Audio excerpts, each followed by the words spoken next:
Semaine de barrage de Coupe d'Europe, occasion parfaite de tenter un prono sur Unibet, 100 € remboursés sur votre premier pari grâce au lien en description, conditions pour jouer en bas de l'écran.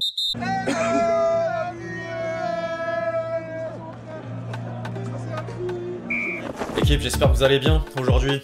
Nouveau 5, au programme du jour sans surprise un bilan du week-end dans les 5 championnats majeurs, dont la 22e journée de Ligue 1, une séquence Real Madrid entre le cap Bellingham, l'avenir de Vinicius et celui d'Ancelotti, une transition vers la Ligue des Champions avec mes pronos pour les matchs des clubs français en barrage, les derniers mouvements post-mercato hivernal plus quelques rumeurs sur celui du PSG l'été prochain, avant de conclure en images par la compile de buts traditionnelle. Plus à venir, comme d'habitude dans le reste de cette vidéo, les amis, avant d'entrer dans le vif du sujet, je vous demande un service. Vous savez lequel? Celui évidemment de lâcher votre plus beau like. Je me répète, mais c'est toujours gratuit, rapide et important pour le référencement. Merci à tous ceux qui le font, vous êtes les boss.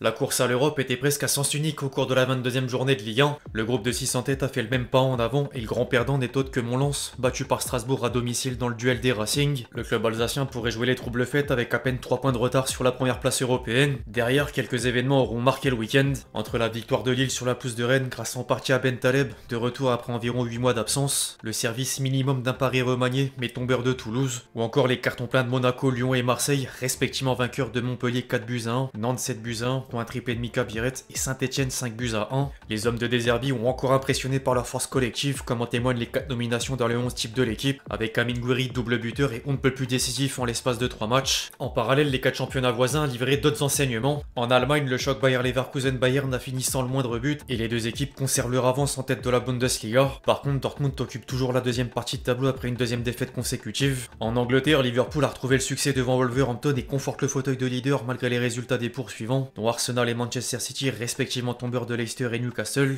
Les 3 premiers buts d'Omar Marmouche permettent aux Citizens de recoller le podium à 3 longueurs de Nottingham Forest. Derrière, Manchester United s'est incliné sur la pelouse de Tottenham et pointe à la 15e place de Premier League. En Italie, tous les candidats au Scudetto ont pris un coup d'arrêt à l'exception de la Juventus. Naples a enregistré un 3e match nul consécutif contre la Lazio et garde les commandes de la Serie A grâce au revers de l'Inter, battu par la vieille dame après un enchaînement zidanesque de Colomani, passeur décisif pour Francisco Conceição. Au passage, les dirigeants de la Juve veulent déjà négocier en vue de la saison prochaine. Le directeur sportif du club italien a confirmé la volonté de conserver l'international tricolore à l'issue de l'exercice en cours. Affaire à suivre. Puis pour boucler la boucle, du côté de l'Espagne, les taux se resserrent pour le trio Barça, Real Madrid, Atlético Madrid. Les hommes d'Hansi Flick ont repris les devants en Liga suite au faux pas des deux clubs madrilènes sur fond de polémique, avec un carton rouge de part et d'autre, dont celui de Bellingham. L'expulsion du milieu anglais donnait d'ailleurs une nouvelle occasion aux médias madrilènes de taper sur l'arbitrage, d'autant plus qu'une réunion a eu lieu entre la délégation du club merengue et le comité technique des arbitres. Les parties ont revisionné ensemble les actions litigieuses, puis écouté les audios de la VAR du match sur la pelouse de l'Espagnol, et rien n'a permis de justifier la controverse, mais la Maison Blanche croit toujours que le système arbitral est contre elle.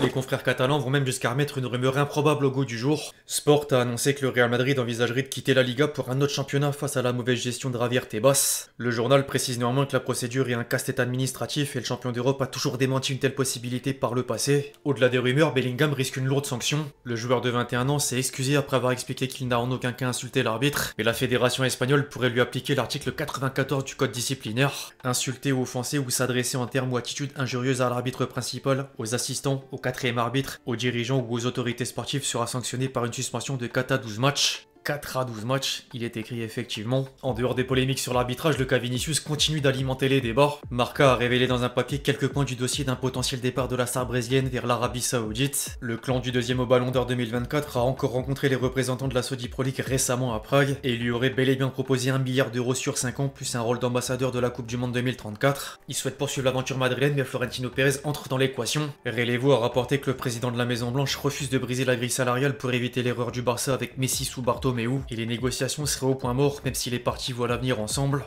Le bilan de Fabrizio Romano reprend à minima les différents scoops. Par contre, quand le sujet arrive en conférence de presse, Ancelotti esquive un peu la question. Je suis fatigué qu'on lui en parle, mais je suis pas inquiet. Je le vois heureux. C'est un sujet dont on parle à l'extérieur, pas ici. Lui non plus. Vinicius a hâte de faire les choses bien, comme à Manchester, et il va continuer car il commence à retrouver une bonne forme physique après ses blessures. Je le vois très motivé. Contre City, il a subi beaucoup de pression et a fait la différence. En parlant d'Ancelotti, l'avenir du Mister est plus qu'incertain. Relevo indique d'une autre part que Xabi Alonso a un accord avec le Bayer Leverkusen pour rejoindre le Real Madrid si le club merengue veut changer de cap. L'entraîneur italien prendra la porte de sortie en cas de saison blanche.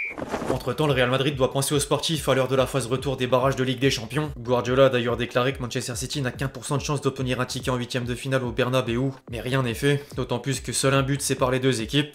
En parallèle, tout le monde suivra évidemment avec attention les trois clubs français en lice. Monaco doit inverser la tendance du côté de Lisbonne, alors que Brest est condamné à l'exploit au Parc des Princes. Maintenant, place au prono. Le club de la Principauté va d'abord lancer les hostilités ce soir. Contexte particulier, mais surtout difficile à cause du match aller, suite à l'expulsion sévère d'Al-Mousrati et les cartons jaunes de Vanderson et Zakaria, synonyme de suspension pour cette seconde manche. La bonne nouvelle, c'est que les Monégasques manqueront pas de confiance suite au carton plein du week-end dernier. Après, sans surprise, sur le papier, l'écart est sans appel. Non mal envie d'être pessimiste. J'ai du mal à voir un dénouement positif pour le premier représentant tricolore. Soit match nul, soit Benfica, mais dans tous les cas, Benfica qualifié. Je vais partir sur la victoire du club portugais. Beaucoup moins de suspense, en revanche, demain pour le choc 100% Ligue 1. Paris ne peut qu'avoir l'ascendant après avoir fait la passe à 3 lors du match aller. Luis Enrique a en plus fait tourner sur la pelouse de Toulouse. Du coup non, je pense pas qu'il y ait besoin de débat supplémentaire. Victoire parisienne. Si certains veulent me suivre et pas simplement mettre un avis en commentaire, les amis, vous savez ce qu'il vous reste à faire. Rendez-vous sur Unibet. L'inscription via mon lien en description permet d'obtenir le remboursement de votre premier pari. Exemple, une mise de 100 € sur le combiné du jour égale 220 € dans la poche. Et si perdant, vous récupérez vos 100 € pour pouvoir rejouer ensuite. Disclaimer néanmoins, je rappelle évidemment que les jeux d'argent sont interdits aux mineurs.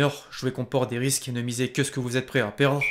Le mercato hors 5 championnats majeurs réservait encore quelques surprises. Mon Lens a malheureusement dû accepter le départ de Frankowski au Galatasaray contre près de 10 millions d'euros, avant de céder Pereira da Costa à Portland pour 3 millions d'euros de moins. 4 à 5 éléments clés du Racing auront quitté le navire, et même s'il est conçu au beau fixe, le sportif a pris un coup suite aux deux derniers résultats. Du côté de Marseille, l'OM a renvoyé Carboni à l'Inter après la grave blessure du joueur lors de la trêve internationale de novembre. Derrière, quelques agents libres ont trouvé un nouveau point de chute, donc Kurzawa à Boavista et Benjamin Mendy du côté de Zurich en Suisse, alors que les cadres européens avancent dans leur opération prolongation, à l'image du Bayern avec Musiala. Le club bavarois a rallongé l'international allemand jusqu'en 2030 dans un contrat avec un salaire de 25 millions d'euros par an. En parallèle, Paris fait d'ores et déjà parler en vue du mercato estival. Le PSG fait l'objet de plusieurs rumeurs d'arrivée depuis quelques jours, dont Konaté. Le club de la capitale a des vues sur le défenseur tricolore et l'intérêt serait réciproque. Akliouche, le milieu monégasque est cité comme une cible prioritaire aux côtés du premier. Raúl Asensio, une source espagnole stipule que les dirigeants parisiens sont prêts à offrir entre 40 et 45 millions d'euros, sans oublier un inattendu en la personne de Greenwood. Une autre source espagnole écrit que le PSG envisage de poser 75 millions d'euros.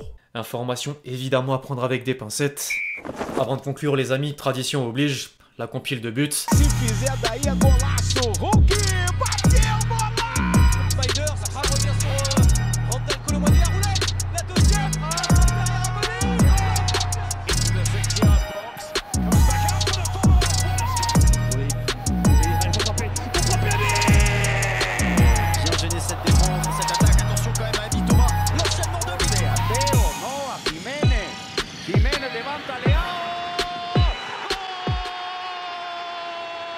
Bref, l'équipe, c'est tout pour le 5 du jour. J'espère vraiment qu'il vous a plu. Je compte sur vous si c'est le cas pour lâcher votre plus beau like.